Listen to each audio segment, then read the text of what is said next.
En primer lugar, como he dicho antes, el doctor Javier de Teresa ha sido una pieza fundamental en la reunión que estamos celebrando, dado su entrañable, diría yo, amistad con bastantes miembros de la Clínica Mayo.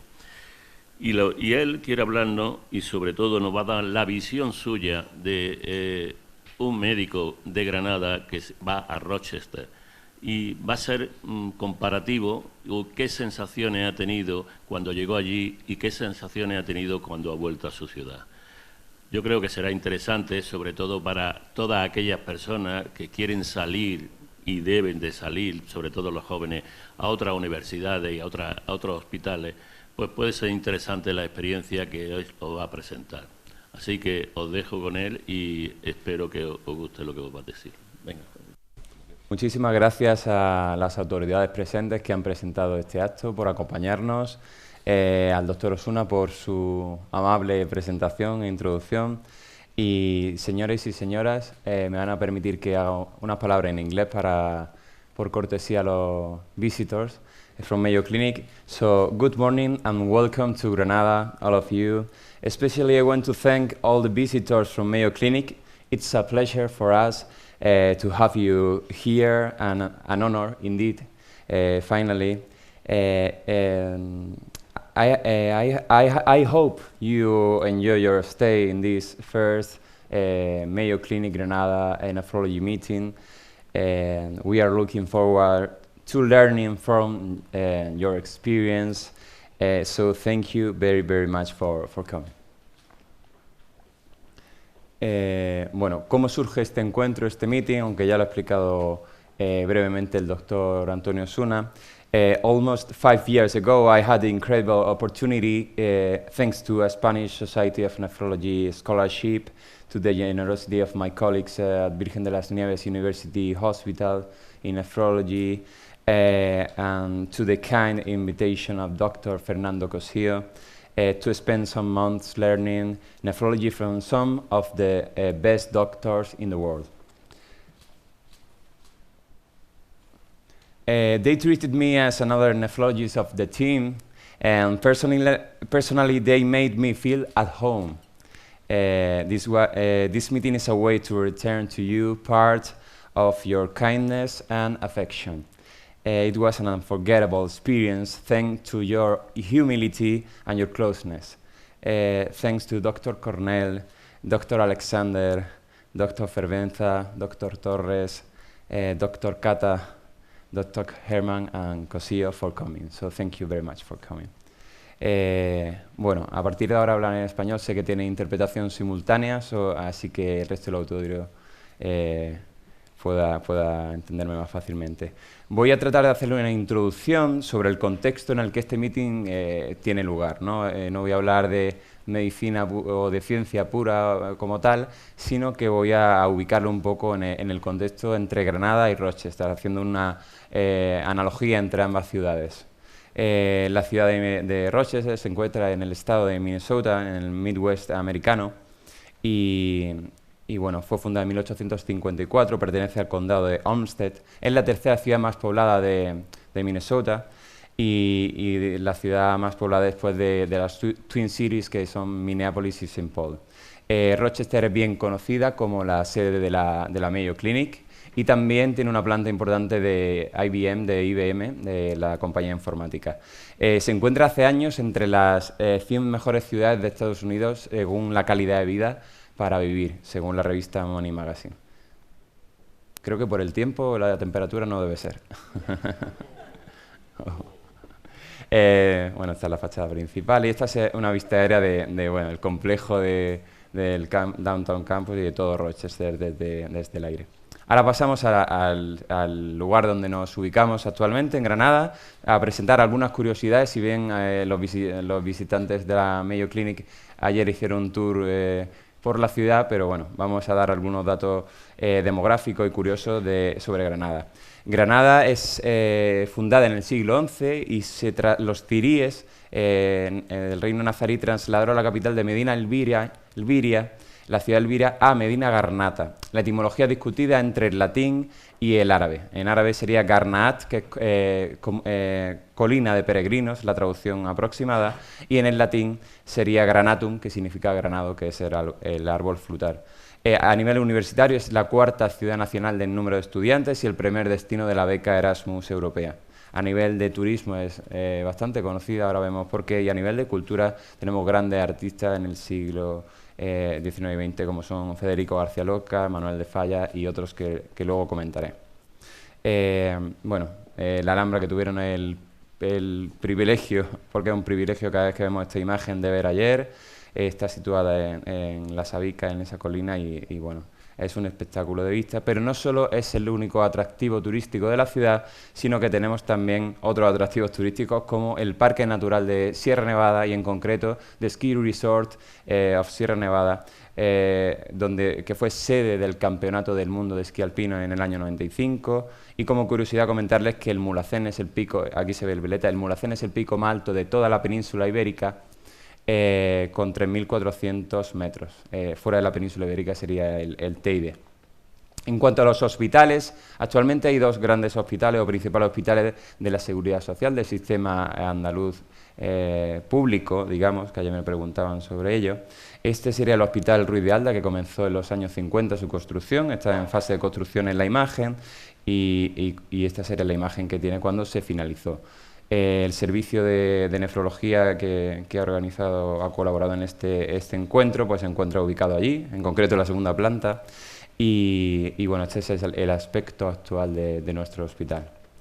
El otro hospital es el Hospital Clínico, bastante cerca, el antiguo Clínico San Cecilio, cerca de la Plaza de Toros y cerca de la actual Virgen de las Nieves, y actualmente se encuentra muy cerca de esta facultad, desde 2015, en el conocido como Campus de la Salud.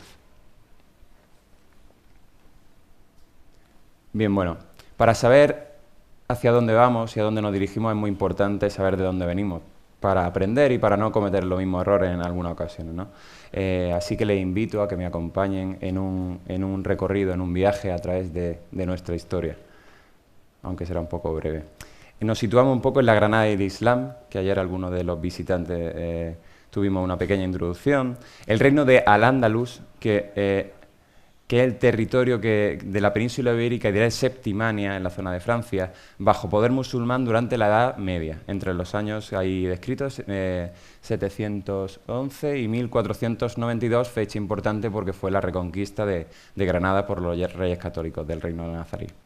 El reino nazarí de Granada fue fundado en 1238, incluía ciudades como Málaga, Almería, Ronda, que me preguntaron ayer por ella también, y fue el último reducto, el último reino de Al-Ándalus que quedó hasta la reconquista en 1492 por los reyes católicos del reino de Granada. En cuanto a figuras del Islam en Granada a nivel ya médico, surge la figura en Loja, en 1313 nace Ibn al-Jatib. Ibn al-Jatib es natural de Loja. Disculpen que no haya fotografías, pero en Google del siglo XIV no he encontrado ninguna, curiosamente. Es natural de Loja y él describía ya la epidemia de la peste en Granada en el siglo XIV y la teoría del contagio y los vehículos de contagio. Así que es una figura de las primeras que se tiene constancia en la medicina islámica en Granada.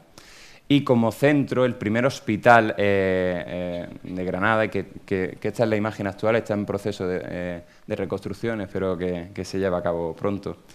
En 1365 aparece en el reino, en la ciudad de Al-Ándalus, el Maristán, que fue fundado por el sultán Muhammad V, a los pies de la Alhambra, como pueden ver, cerca del río Darro, y estaba destinado principalmente a dementes o a inocentes, que gozaban de un gran estatus de consideración en el mundo islámico.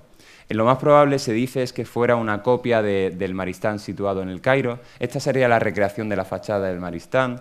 Ayer pudimos ver algunos de los leones que se encuentran en el interior de su patio en el Museo de la Alhambra.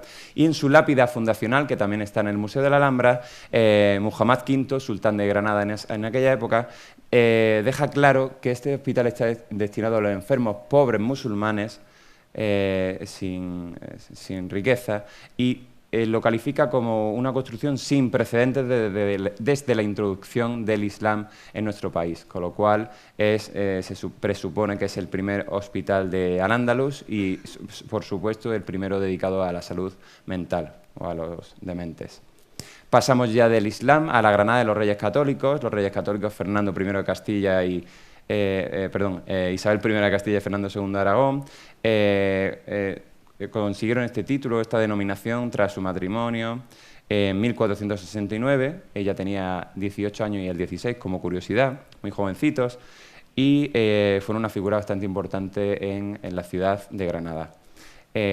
Tras casi 10 años de guerra, de 1482 a 1492, una guerra de desgaste, se produce un asedio por los reyes católicos a la Granada, en ese caso del rey Boabdil, del emir Boabdil, y en 1492 se produce la afirmación de las capitulaciones, es decir, un acuerdo entre comillas amistoso entre, como pueden ver en la imagen a la izquierda, el rey Boabdil el Chico, Isabel y Fernando los Reyes Católicos. Con lo cual se le destierra o se le destina a las Alpujarras, donde se le concede un señorío, unas tierras, y se firman estas capitulaciones en 1492. Es la reconquista de Granada y el paso de la época islámica a la época actual, de los reyes católicos que estamos hablando. Hay un lugar y un acontecimiento que es conocido como el Suspiro del Moro, aquí representado el rey Boabdil el Chico, cuando estaba abandonando Granada, dirección a las Alpujarras, pues miró por última vez a la Alhambra y, como es tan impresionante y la había perdido, pues se dice que suspiró, lloró, y su madre, Aisha, le dijo: llora como una mujer lo que no ha sabido defender como un hombre. Los reyes católicos fallecieron, pues, respectivamente Isabel en 1504 y en 1516 el rey Fernando, y por deseo expreso de ellos están enterrados en la ciudad de Granada. ¿Dónde si no? Están en la Capilla Real, junto a la Catedral, que es una visita que les recomiendo que realicen, y están enterrados junto a su hija Juana la Loca y Felipe el Hermoso, que son los padres del emperador Carlos V. Pasando en la Granada de los Reyes Católicos, pero pasando ya a nivel hospitalario, el Hospital Real, que ayer tuvimos el placer de hacer, como han comentado, una visita bastante interesante, pues se fundó en 1511, pero los Reyes Católicos no llegaron ni a verlo terminado ni a poder utilizarlo, ya que la reina murió en 1504, como he dicho. Y estaba también destinado a dementes o a inocentes o a locos, digamos, tras el cierre del Maristán. Actualmente es la sede del rectorado de la Universidad de Granada y es un edificio, pues, bastante interesante de visitar, con sus 4 patios, etc. Ahora vamos a hacer un viaje de Granada a América. Sí, no como el que yo realicé, pero bueno, es para conectar ambos países y de la tradición a la innovación. Los Reyes Católicos también son importantes en la ciudad de Granada y en la historia de España y de la humanidad, por firmar con Cristóbal Colón las capitulaciones en la ciudad de Santa Fe, una ciudad a las afueras de Granada, que sigue actualmente como pueblo, y que era un campamento para el asedio y la reconquista de Granada, que luego se quemó y se reconvirtió en ciudad. Fue el primer hospital también militar de la época, y los reyes, la fecha concreta es el 17 de abril de 1492. Santa Fe se firmaron las capitulaciones que nos llevaron y permitieron el descubrimiento de las Américas. O sea, un acto bastante importante y una fecha a recordar. Les sonará el nombre Santa Fe probablemente por la ciudad de Estados Unidos de Nuevo México, New Mexico, called Santa Fe too. Y antes de, como he dicho, de la Reconquista se construyó allí el primer hospital, o sea que estamos mezclando la tradición con la innovación y con los hospitales. Este es un monumento que no sé si habrán podido ver cerca del hotel de la mayoría de ustedes, donde se alojan, en el cual se ve a Colón en el 4º centenario del descubrimiento de América, entregándole las capitulaciones a la reina Isabel.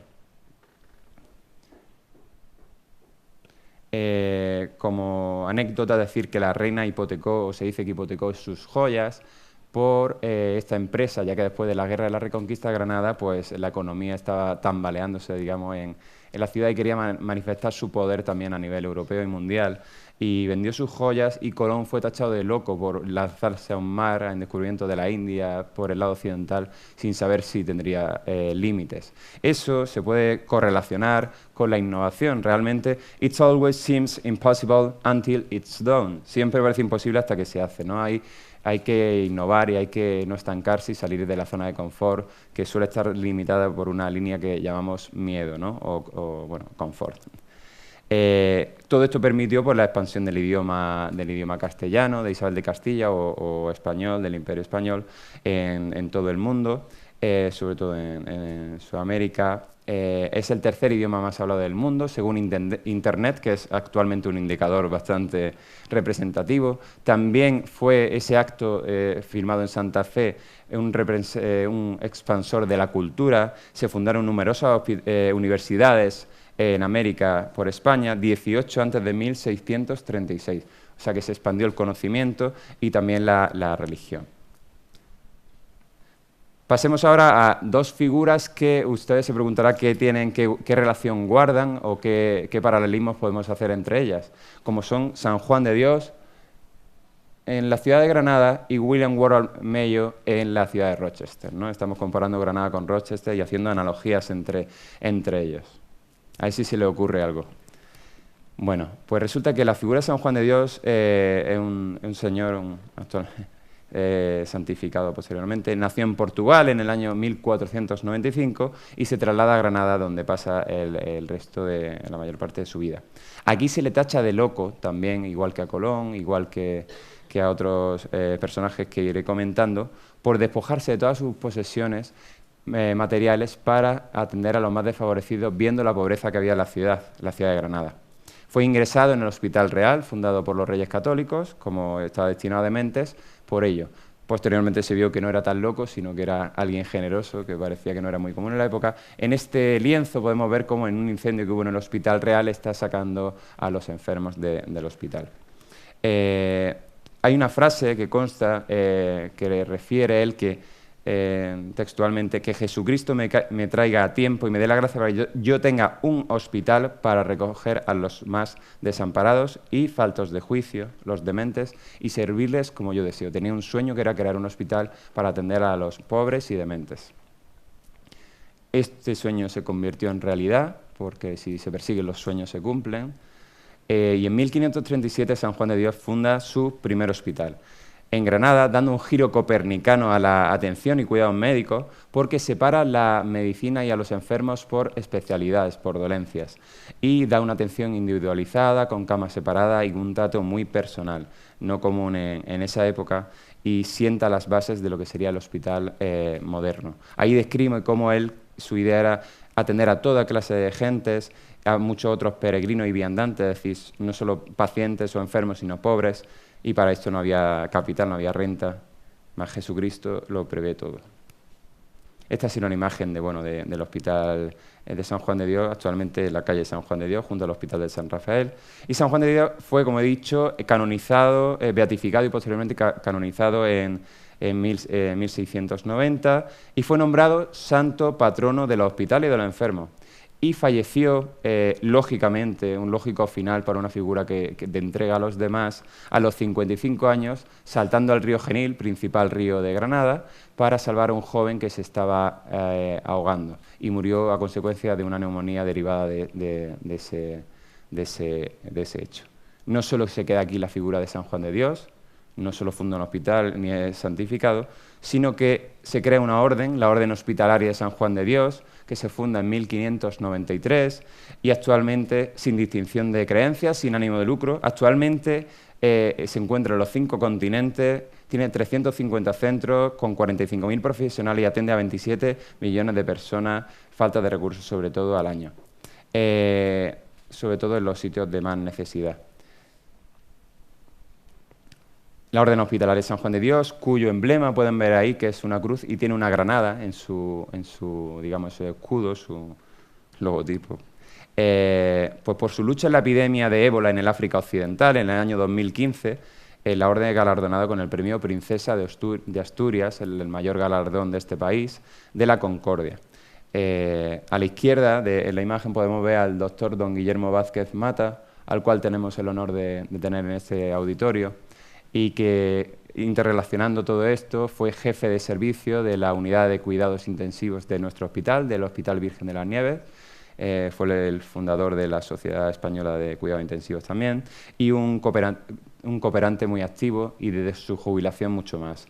Él se fue a luchar contra el ébola, Monrovia, en Liberia, y por eso es un miembro activo de la Orden Hospitalaria de San Juan de Dios, un cooperante y un ejemplo a seguir como la figura de San Juan de Dios y como luego veremos como William Worrall Mayo. Como curiosidad, para relacionarnos todo y relacionar Granada con Rochester, su hijo Rodrigo trabajó en la UCI de la Clínica Mayo durante unos años, así que estamos todos bastante relacionados. Pasamos a la otra figura, el doctor William Worrall Mayo, el padre de los hermanos Mayo, pues vino a Rochester para examinar a los reclutas de la Armada en 1863 y él y su mujer hipotecaron su casa para comprar un microscopio para dar una mejor atención a los pacientes. Es decir, también, igual que la reina hipotecó sus joyas en busca de algo nuevo, por los demás, él por los demás hipotecó su casa para tener una mejor atención. En 1883, 100 años antes de que naciera un servidor, o sea, no hace tanto, un tornado devastó Rochester y en base a esto hay una asociación muy importante que es la del doctor William Mayo con las Hermanas de San Francisco, The Sister of St. Francis, una orden católica, para atender a los afectados y fundar un hospital.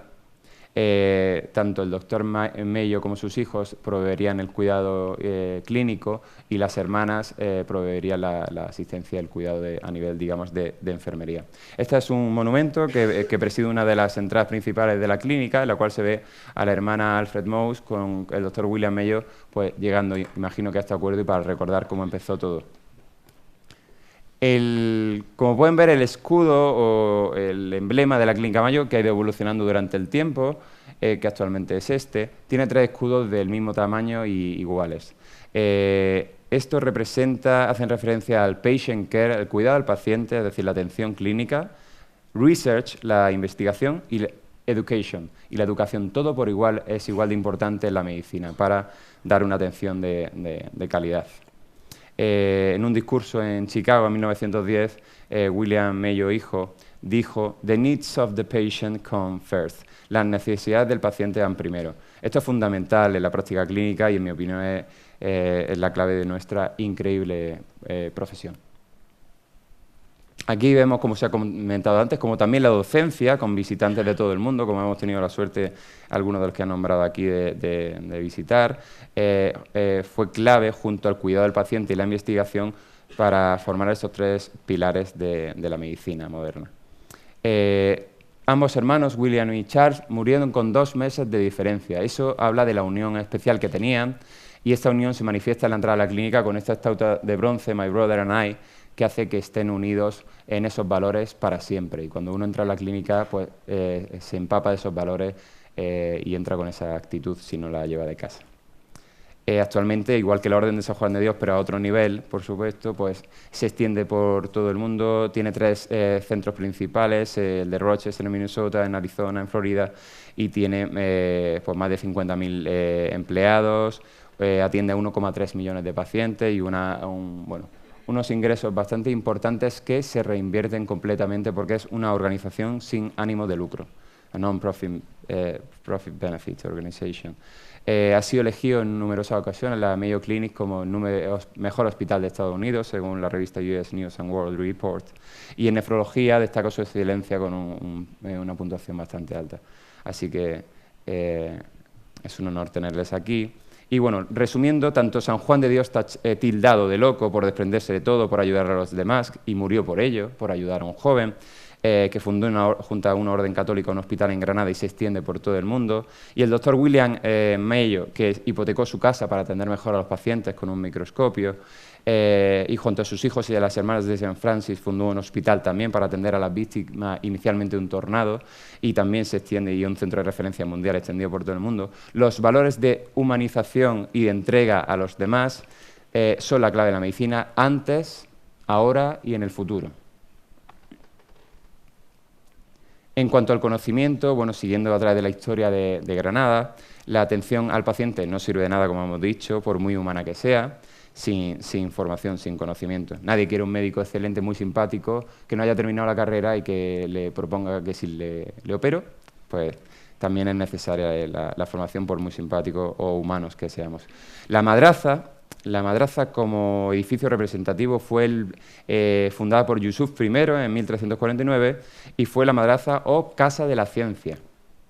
Fue la primera universidad de Granada entre los siglos XIV y XV y se enseñaban los principios curativos básicos basados en técnica instrumental ya, que son la base de la medicina moderna. Así que se empezó a enseñar el conocimiento médico a través del instrumental.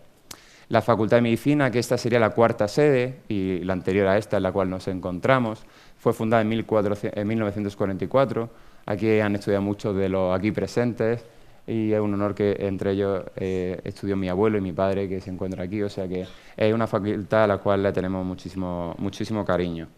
A partir de la tradición musulmana, el emperador Carlos V ordenó recoger la sabiduría de la madraza, de la Sorbonne de París, de Salamanca, de Bolonia y crear la Universidad de Granada. Y se funda en 1532, comenzando el primer curso académico de la UGR, de la Universidad de Granada. Actualmente está dedicada a esta facultad, que en 2015 se trasladó a este centro donde nos encontramos, a conmemorar el 5º centenario de la universidad. Este sí es el campus en el que actualmente nos encontramos, dedicado todo a salud, a sanidad. No solo está la Facultad de Ciencias de la Salud, la Facultad de Medicina, sino que está el Centro de Investigación Biomédica, el Centro Genio de Genómica e Investigación, que dirige el doctor José Antonio Lorente, FIBAO, la Fundación de Investigación, Instituto Mixto de Deporte y Salud, Instituto de Parasitología, Facultad de Ciencias de la Salud, como he dicho, el IAVANTE, y muchos espacios dedicados a la investigación y la atención por igual, y a la innovación. Es un lujo para Granada disponer de un área dedicada a la sanidad. Aquí ayer algunos de nosotros lo vimos, en tan poca superficie que tiene la ciudad de Granada, en marrón tienen todos los centros dedicados al conocimiento. Tenemos el campus de Cartuja, el campus de Fuentenueva, el campus de la salud en el cual nos ubicamos, y en tan poca superficie, con este cordón de la circunvalación, pues vemos que hay numerosos y esparcidos por toda la ciudad centros de la universidad y centros del conocimiento, como digo, que es clave para nuestra formación. Pasa lo mismo en Rochester, en la Mayo Clinic, se divide y ocupa casi toda la ciudad, sus múltiples edificios, en dos campus, St. Mary's Campus, que fue el hospital que hemos dicho que fundaron conjuntamente el fundador y la hermana Alfred, y el Downtown Campus, donde está la mayoría de los edificios. Hay más de 2.000 médicos, 2.500 residentes y una plantilla, el resto de plantilla, en torno a 28.000 trabajadores. O sea que la ciudad y la vida de la ciudad gira, igual que en Granada, en torno al conocimiento y a la universidad, en este caso a la medicina. Hablando un poco de innovation, de innovación, pues bueno, la fórmula, que no sé si hay una fórmula exacta de lo que es innovar, pero es la suma de distintos factores. Ninguno aislado puede llevarnos a innovar. Tenemos que tener ideas de lo que queremos conseguir, porque por mucha atención humana y por mucho conocimiento, la medicina no puede avanzar sin innovación y sin ideas nuevas. Hay que salir de la zona de confort, lanzarse a ese mar inexplorado, como hizo Colón, y hace falta una idea, un líder, pero un líder motivador, que tire el carro, que delegue y que motive, sobre todo con su ejemplo, a su equipo, y ahí pasamos al equipo. El equipo entendido como trabajo en equipo y como coordinación para crecer, no individualismo, sino un gran trabajo en equipo asociado todo a un plan. Si no sabemos a dónde nos dirigimos, podemos tener un espectacular barco, pero podemos estar dando vueltas si el capitán no nos dirige a un buen rumbo. Hablando de innovación, en Rochester surge la figura de Henry Plummer, simplemente decir que revolucionó. Voy a ir un poco más rápido. Revolucionó la historia clínica y la documentación clínica y se convirtió en el gold estándar de la documentación, la historia clínica centralizada en un solo lugar. El doctor Henry Plummer, asociado a los hermanos Mayo, no solo tenía interés por la medicina, sino que ayudó a los arquitectos en el diseño del edificio Plummer, que es un impresionante edificio en Rochester, en la Mayo Clinic, y que contaba con un sistema de envío neumático de documentación, lo que aquí conocemos como balas, para facilitar el envío de documentación. otros factores, otros puntos clave de la historia de la clínica Mayo de innovación o de avance. En los años 60 se puso la primera hip joint, la primera prótesis de cadera, fue la primera cirugía a corazón abierto gracias a la máquina de bypass corazón-pulmón, de circulación extracorpórea. Y bueno, ellos defienden el trabajo en equipo como nosotros, como en todo el mundo, ¿no? Que es la clave de la medicina. El trabajo en equipo sin individualismos, como he dicho, siempre será la base imprescindible de la calidad asistencial y de la calidad de medicina.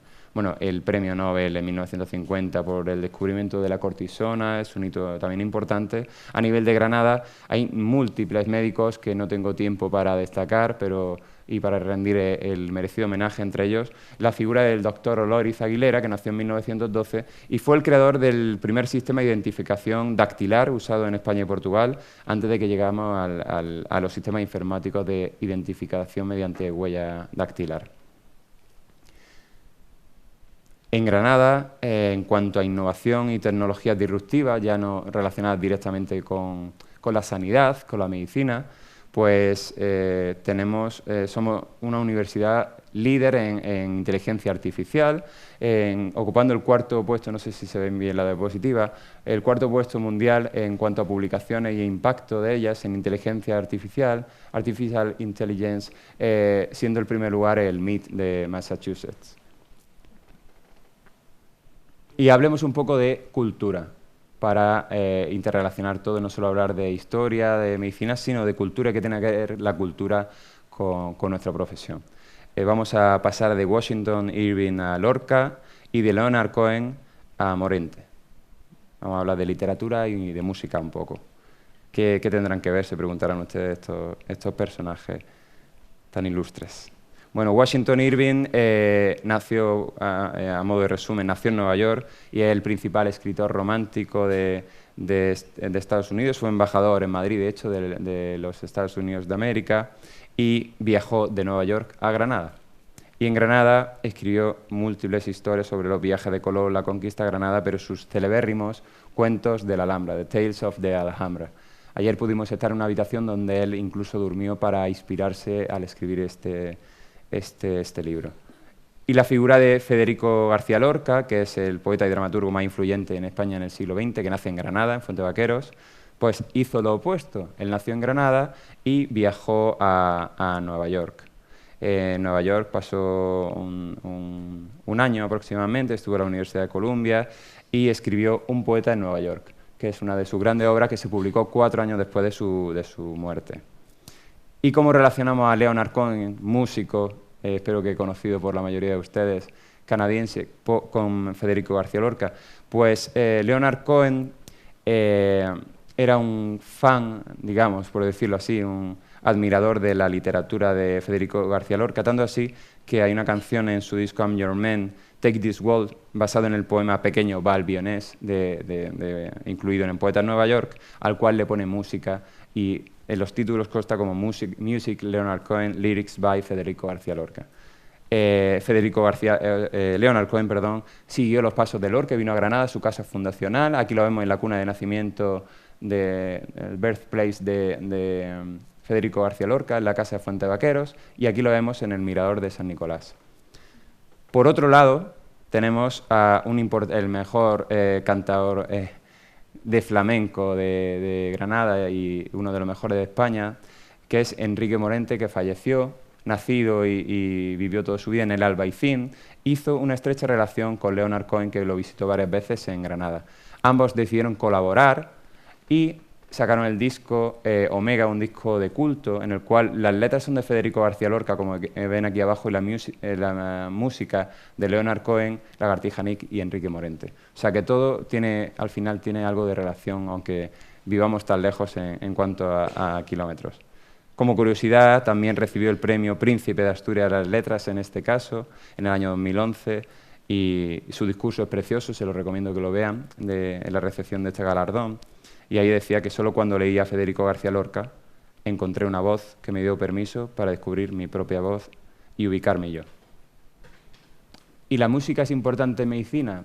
No parece aparentemente que tenga relación, pero yo, que soy muy melómano y muy aficionado a la música, creo que The Medicine Heals the Body And the music heals the soul. Esto lo tenemos claro en Rochester y en Granada porque en el hall principal de la Clínica Mayo hay un gran piano, un piano de cola, donde cualquier paciente, médico o concierto organizado se realiza para que los pacientes tengan un environment, un ambiente más agradable. Y aquí en nuestra unidad de diálisis tenemos también un piano de pared, en este caso, para intentar curar el alma, porque el cuerpo y el alma son indivisibles y está claro que somos un todo y hay que curar ambas cosas. Seguimos con la literatura y con los viajes entre Granada y Rochester. Ernest Hemingway, premio Nobel de Literatura, premio Pulitzer por El viejo y el mar, nace en Illinois, cerca de Minnesota, y él es un fan, un admirador de la cultura española, de la gastronomía, de la tauromaquia. Aquí se le ve con una relación estrecha en Ronda con el torero Antonio Ordóñez, muy vinculado a una saga de toreros muy importante de Ronda, donde se fundó la primera plaza de toros de España. Esta es la ciudad de Ronda, en la cual está la primera plaza de toros de España. Hemingway la visitó en numerosas ocasiones y perteneció al reino de Granada. Pues Hemingway, curiosamente, visitó Ronda, visitó Granada, pero fue ingresado en el St. Mary's Hospital, parte de la Clínica Mayo, bajo un nombre anónimo por preservar su intimidad, pero luego se supo que era para tratar su depresión en el año 60. Años antes había visitado la Alhambra, San Nicolás, Granada, y dijo la frase, "How lazily the sun goes down in Granada, it hides beneath the water, it conceals in the Alhambra." Qué preciosamente cae el sol en Granada, se esconde bajo el agua y se esconde en la Alhambra. Así que hay relación entre Hemingway y Granada y Rochester. Hablando de puestas de sol y de vistas preciosas, Bill Clinton, y ya pasamos al lado político, visitó también en el año 97 con su mujer Hillary y su hija Chelsea los reyes de España y el actual rey Felipe, el mirador de San Nicolás. Él estuvo como estudiante en el año 68 en Granada y ya calificó una puesta de sol desde el mirador de San Cristóbal, no San Nicolás, que es este, y había una confusión con respecto a este tema, como the best sunset in the world. Y for me it's the best sunset in the world, so I invite you to enjoy the sunset today or maybe tomorrow. Si seguimos hablando de política, pues el presidente de los Estados Unidos, Franklin Delano Roosevelt, hizo un reconocimiento al final de la vida de los hermanos Mayo, William and Charles, visitó Rochester y los calificó como los Teachers of America, los profesores de América por su labor docente. Son múltiples los presidentes y los políticos que han visitado la Mayo Clinic, entre ellos George Bush padre, Gerald Ford, Ronald Reagan, el rey Hussein de Jordania, etc. Ahora, dejamos la política, el arte, la literatura y algún dato de ciencia, aunque para eso están el resto de excelentes ponentes. En cuanto a trasplante renal, la Clínica Mayo en Minnesota es un referente mundial, con más de 4.570 trasplantes cuando realicé esta slide, esta diapositiva, o sea que ya son muchos más. Hacen todo tipo de modalidades de trasplante que no voy a detallar porque ahí los tienen reflejados. Y bueno, aquí en el Hospital Universitario Virgen de las Nieves, que es el único hospital trasplantador y con trasplante renal de la provincia de Granada, de los dos hospitales, pues el primer trasplante se hizo en el año 78 y fue de vivo, Living Donor Kidney Donation, entre dos hermanas. Aún funciona el injerto y con función renal normal, como curiosidad. Fuimos el primer centro de Andalucía en realizar el trasplante en asistolia tipo 2 de Maastricht en el 2010, de Non-Heart Being Donor Donation, y el primer centro con donación cruzada entre 6 hospitales en el 2009 y también la primera trasplante cruzado junto al hospital, a la clínica Puigverd de Barcelona, gracias a un donante altruista o buen samaritano, que yo creo que es un término erróneo porque todos los donantes, aunque sean de donantes fallecidos, son altruistas y son buenos samaritanos. Bueno, el número de trasplantes está creciendo exponencialmente, sobre todo gracias a la asistolia, the donation after cardiac death. The numbers are improving. En Estados Unidos no lo he dicho, por supuesto, la modalidad principal es de Living Donor Kidney Donation, en contrapunto contra nosotros, pero seguimos siendo líderes mundiales en donación, aunque sea de donantes fallecidos, tanto en todas las modalidades de trasplantes como en trasplante renal. Así que debemos sentirnos orgullosos de aquello en lo que sí somos líderes, que son numerosos puntos. Con esto ya termino, perdón si me he cedido algo del tiempo previsto. ¿Y qué conclusiones hemos sacado hoy con todo este popurrí de ciencia, de cultura, de medicina, de historia? Pues a través de nuestro pasado, de nuestro presente y nuestro futuro. Pues como personaje final, o uno de los finales, quiero destacar, no sé si la conoces, la figura de Helen Keller. Helen Keller es la primera persona ciega, sorda y muda desde su infancia, desde que era un bebé, por una causa desconocida, una fiebre rara, y la primera mujer ciega y sorda muda que se graduó con honores en la universidad, en 1904. Fue paciente de la Mayo Clinic durante 30 años y tenía una actitud que deberíamos tomar ejemplo muchos de los aquí presentes, entre los cuales me incluyo. Le preguntaron en una entrevista que se hacía a través de un lenguaje parecido al braille, que si había algo peor que no tener vista. Y ella respondió: lo único peor que no tener vista es tener vista y no tener una visión. The only thing worse than being blind is having sight but no vision. Así que siempre tenemos que tener una visión. Otra frase, otra quote que me gustaría para finalizar, que sabemos de sobra, pero a veces no la tenemos tan presente y tenemos que ser, pese a la vorágine de trabajo y a los días estresantes, que las necesidades del paciente siempre van primero y deben ser lo primero. Y como conclusión final, y con esto les dejo ya con la ciencia, nuestro pasado nos enseña que el futuro se crea desde el presente. Hemos visto cómo personalidades como los doctores Mayo, San Juan de Dios, fueron tachados de locos por entregarse a los demás y por ayudar a los demás, se hipotecaron para ayudar a los demás, aprendiendo que la necesidad del paciente siempre, como he dicho, siempre son lo primero.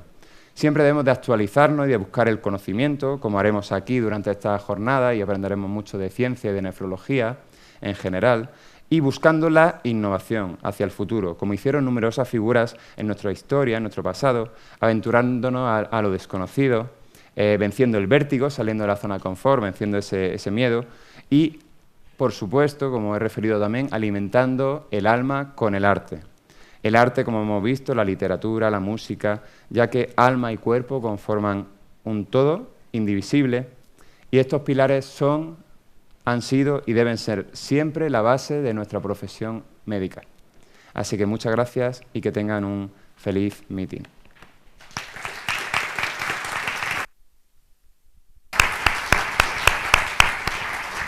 Sí. Muchas gracias, Javier, por la magnífica presentación que ha hecho. Y le quería decir al doctor Cosío que enviamos al doctor de Teresa para que aprendiera nefrología. Me han devuelto una historia. Bueno, muchas gracias. Bueno, yo creo que no va a haber ninguna pregunta. ¿O hay alguna pregunta? Pues bueno, repetir. Muchas gracias, Javier.